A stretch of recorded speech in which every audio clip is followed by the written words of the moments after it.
विद्यार्थियों, अभी तक मेरे द्वारा कॉन्स्टिट्यूशनल लॉ पर 12th वीडियो लेक्चर कंप्लीट कर दिए गए हैं और आज मेरे द्वारा 13th वीडियो लेक्चर कंप्लीट किया जाना है, जिसका कंसेप्ट है short notes according to article 20।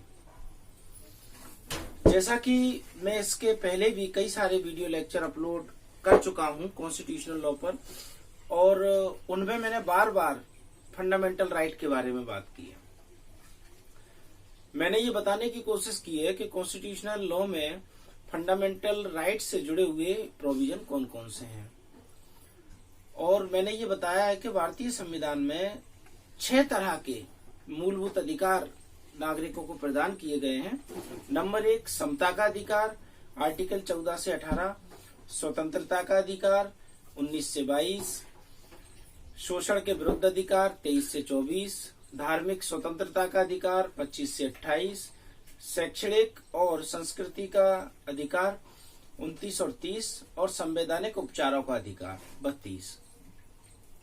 इन 6 प्रकार के अधिकारों में मैंने ये भी बताया था कि ये क्लासिफिकेशन है, या आप ये कह सकते हैं कि ये काइंड्स हैं 6, लेकिन इन 6 अधिकारों के भीतर कई सारे अधिकार छिपे हुए हैं।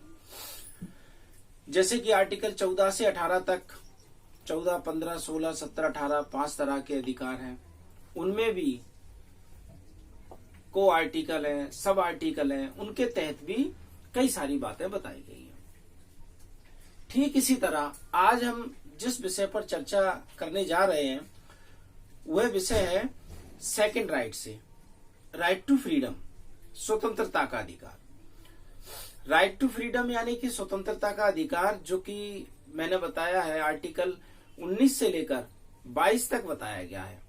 19 से 22 तक में ये आर्टिकल बताया है, इस अधिकार 19 से 22, और 19 में मैंने आपको बताया था राइट टू स्पीच। ठीक, 19 में हमने चर्चा की थी राइट टू स्पीच की, लेकिन हमने आर्टिकल 20 के बारे में नहीं पढ़ा। तो आज हम आर्टिकल 20 के बारे में इस तरह पढ़ेंगे जिससे कि आपका एक कंसेप्ट भी क्लियर हो, और अगर उस पर कहीं से कोई शॉर्ट नोट्स आ जाए तो आप शॉर्ट नोट्स भी कर सकें, क्योंकि मोस्टली कई बार आर्टिकल 20 से शॉर्ट नोट्स के रूप में क्वेश्चन पूछ लिया जाता है। आर्टिकल 20 में सब आर्टिकल 3 है, sub article 1, sub article 2, sub article 3, यानी कि 3 सब आर्टिकल से मिलकर आर्टिकल 20 बनता है। तो आर्टिकल 20 क्या बात करता है, मैंने यहाँ लिख रखा है, 3 चीजें मैंने यहाँ लिखी हैं। Number first ex post facto, second double jeopardy, third self incrimination. ये तीनों ही बातें अगर हम इजिली वे में समझना चाहें तो आर्टिकल 20 का ये सब आर्टिकल 1, ये सब आर्टिकल 2, ये सब आर्टिकल 3, इस तरह आर्टिकल 20 के ये सब आर्टिकल 1, 2, 3 है ये। तो इन्हें हम 1 बाय 1 करके समझने का प्रयास करते हैं। फर्स्ट मैंने लिखा है सब आर्टिकल 20 का फर्स्ट, फिर सेकंड, फिर थर्ड। थोड़ी सी एक बात क्लियर कर लेते हैं कि आर्टिकल 20 अगर हम कहना चाहें कुछ कम शब्दों में तो क्या कहना चाहता है। आर्टिकल 20 यह कहना चाहता है, इसमें एक अधिकार दिया गया है, और वो अधिकार किसको दिया गया है, वो अधिकार भारत के बतौर नागरिक अभियुक्त को दिया गया है। It is article totally related to accused.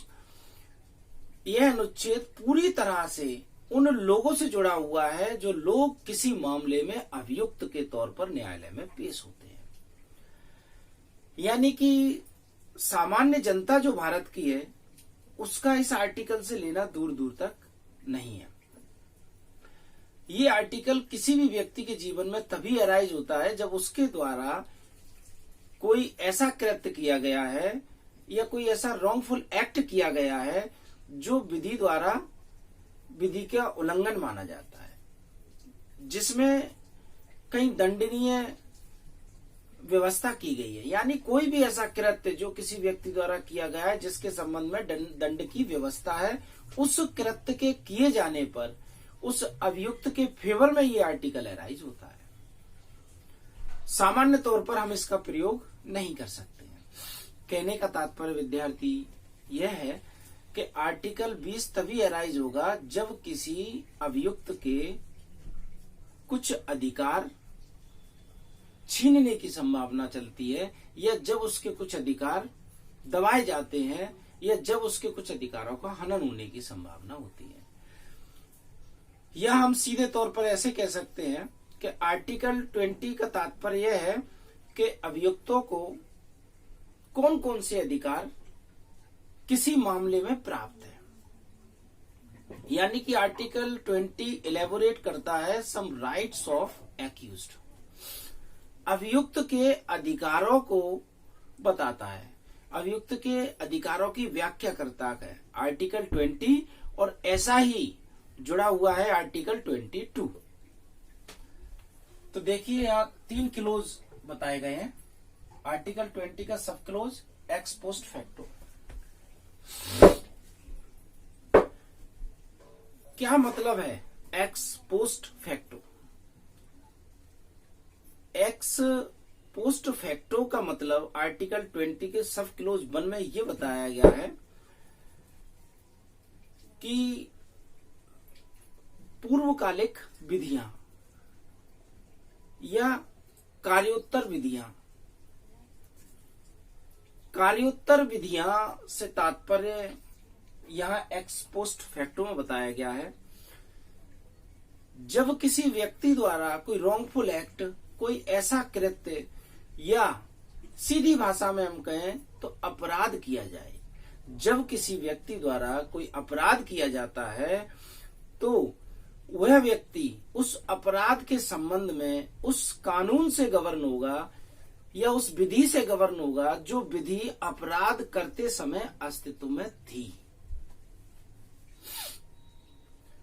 कहने का तात्पर्य यह है कि मान लीजिए किसी व्यक्ति द्वारा किसी दूसरे व्यक्ति के शरीर के खिलाफ कोई अपराध किया गया, उसने उसको चोटिल किया, उसके साथ मारपीट की, तो जिस दिन या जिस समय उसने मारपीट की उस समय उस अपराध या उस चोट से संबंधित किसी विधि में कोई प्रोविजन थे तो उन प्रोविजन के तहत उस पर कार्रवाई होगी। ठीक, अगर कानून उस समय था तो, और जो कानून था उसी के तहत मामला चलेगा। हो सकता है स्पष्ट रूप से आपको सही समझ ना आया हो, तो और समझाने का प्रयास करता हूं। मान लीजिए ए एक अभियुक्त है और उसने बी नामक व्यक्ति को शारीरिक चोट पहुंचाई। चोट उसने अगस्त 2020 में पहुंचाई। उस समय जो कानून था उसके तहत उस पर कार्रवाई होना चाहिए, उसके तहत उसे पनिश्ड किया जाना चाहिए। मान लीजिए जो वर्तमान समय में कानून था उसमें उस चोट पहुंचाने पर 3 महीने की सजा थी अगस्त में, लेकिन सितंबर में एक नया कानून बन गया और उस नए कानून में उस चोट से संबंधित सजा के बारे में ये बताया गया कि इस अपराध को किए जाने पर 1 वर्ष की सजा होगी। अब चूंकि उस व्यक्ति ने जो अपराध अगस्त में किया था उस पर कोर्ट में ट्रायल चल रहा है, मामला कोर्ट में लंबित है। अब उसको सजा कितनी देना चाहिए? अगर कन्विक्शन होता है तो 3 महीने जो अपराध करते समय कानून था, या 1 साल जो अब नया कानून बन गया।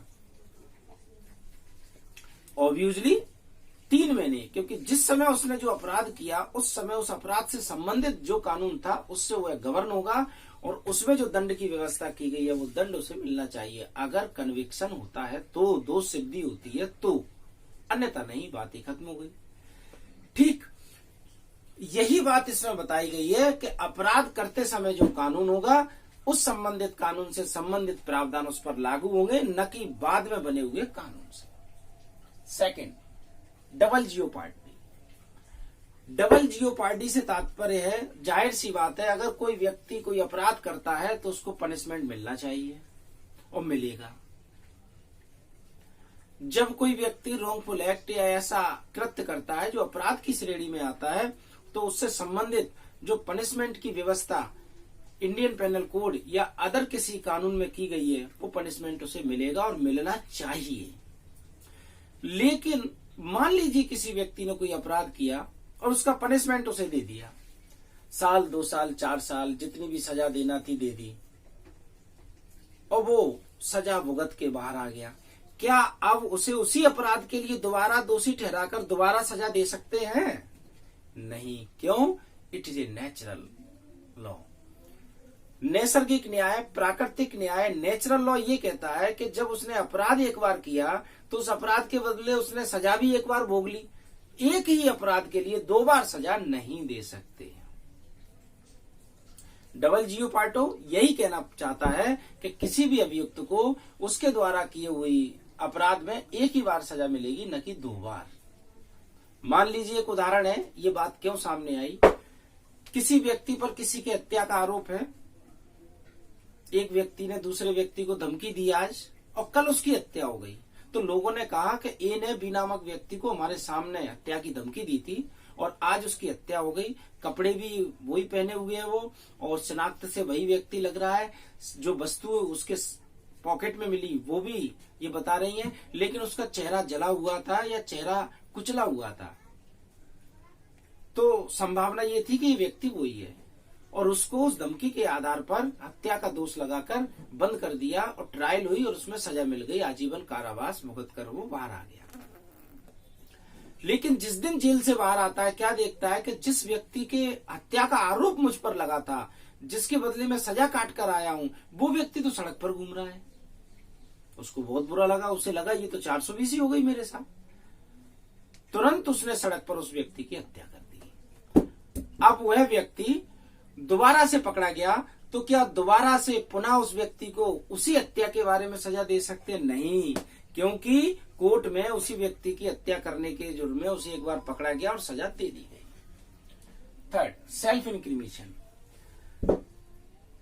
अगर कोई व्यक्ति किसी अपराध के संबंध में न्यायालय में उपस्थित होता है, तो क्या न्यायालय उससे दबाव डालकर ये कह सकता है कि आप अपने अपराध को कबूल कीजिए, अपने अपराध को स्वीकार कीजिए और ये बताइए कि आपने अपराध कैसे कैसे किया?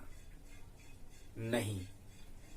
किसी भी अभियुक्त को न्यायालय द्वारा दबाव डालकर स्वयं के संबंध में गवाही देने के लिए मजबूर नहीं किया जा सकता। ये क्लोज 3 यही कहता है, आत्म अभिसंजन से सुरक्षा प्रदान करता है। ये उस व्यक्ति को स्वयं के खिलाफ गवाही देने के लिए तैयार नहीं कर सकते हैं। विद्यार्थियों, आज का मेरा वीडियो लेक्चर यहीं समाप्त होता है और आगे भी मेरे द्वारा वीडियो लेक्चर तैयार कर अपलोड किए जाते रहेंगे। धन्यवाद।